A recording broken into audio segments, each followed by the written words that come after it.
So now that we have looked into the details of Teredo, let's take a look at how this works behind the scenes in a lab and see how we can leverage Teredo for connectivity.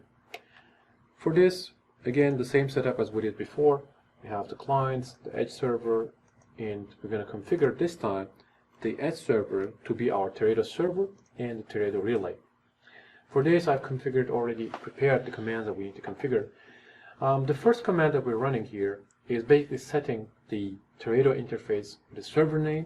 In this case, we're using IP to make things easier, and the type of it. And because you can have a type client or server, we're setting this one as server. The second command is setting the interface to forward. So we're enabling the forwarding. And the third command is making that route, the prefix, and publishing that. Okay. And in the fourth command, we're just going to see how that works behind the scenes. So let's take a look at this one and copy and paste the Teredo.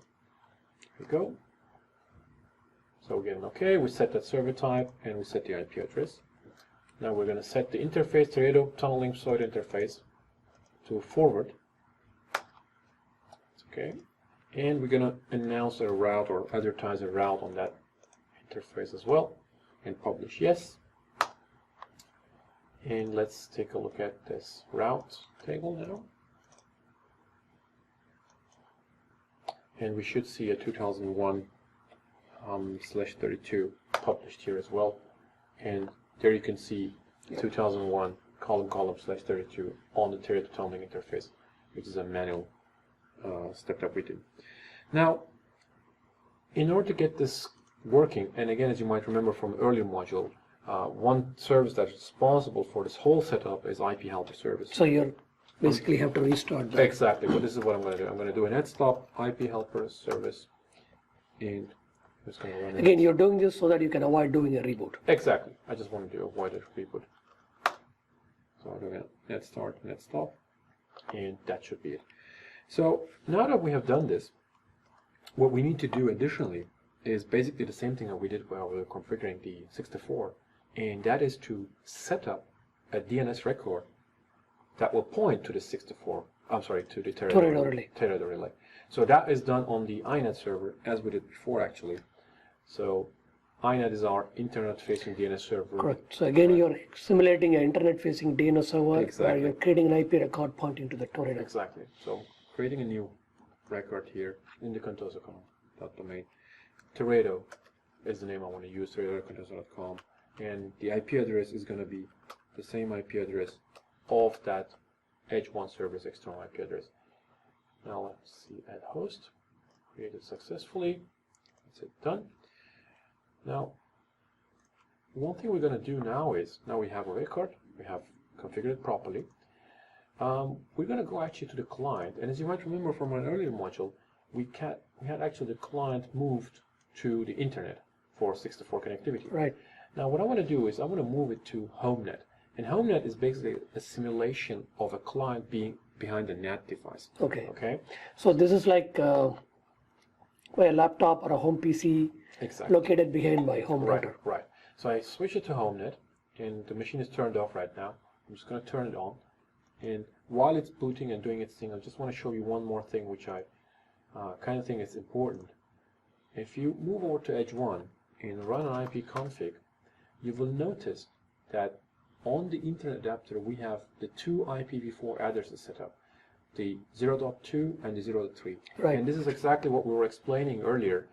Within Teredo, to understand what kind of NAT I am behind, I need to have these two IP addresses to do the testing. Okay? So this is what we're seeing here right now. So, having said that, let's move over to the client actually, which is now almost put up. Just wait a couple of seconds. There you go. Type in the password. Oops. There you go. Not sure if it got it, but So now the client is now coming as if it's coming behind a NAT. exactly. So what we expect now is that the client is on a NATed device, behind the NATed device, and it should get accordingly an IP address from a private range. So I run cmd, run as administrator, and hit yes. and do an ipconfig now here. So we're getting a 192.168.137.16. So that's a private address. That is a private address, and now we should be fine. Now, one thing we need to do now is actually, we have an IP address, but we haven't yet enabled Teredo on the client side. Now, usually you would do all these things through group policy and configure it. You don't have to do it manually, but for the sake of having this demo, we're doing this manually. Now, the command that you need to run on the client is basically similar to the one that we set on the server. IPv6 set Teredo. It's the enterprise client Teredo.contoso.com. And once you run this, we're enabling Teredo as enterprise client, and with the address of Teredo.contoso.com, which is the same record that we created on the DNS server. Okay. So once this is done, let's do a ipconfig, and you can now see that we have a Teredo interface up and running, and we already have an IP address configured there. Okay. So now that we have a Teredo IP address here, let's do one additional step to allow actually to use Teredo interface for DNS queries. And to do that, and usually you would not need to do this because you will have like some sort of application that would use Teredo interface, right, and they would know what to do, like direct access will take care of it. So within the registry, there is a parameter under the DNS cache settings. It's called parameters, and here is where we need to create a record, and that record is simply new dword32, and the record is called the registry setting is called addr config control, and the value is simply 0. Okay, this is what you need to configure here. So this you're doing it just to make sure the Teredo address can be resolved using DNS. Exactly. So now let's minimize this. So what I need to do is obviously I need to stop and start the DNS client service. So let's stop DNS client. Let's start DNS client.